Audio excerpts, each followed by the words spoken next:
Morning everyone, this is day 16 and today we're going to focus a bit more on some newer tools. So we're going to have a look at Elipse today, we're going to look at some arrays, but we're going to use some square components around a polar axis.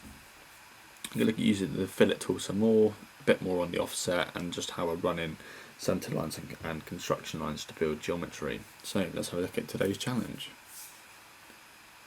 So here it is. Today is a little stencil component. It has a, like I said, a cog on an axis, and obviously we have an ellipse today, and we've got a couple of mirrored features which we can kind of have a play around with. So think about tools and the tools available. Diameter circle, circle radius.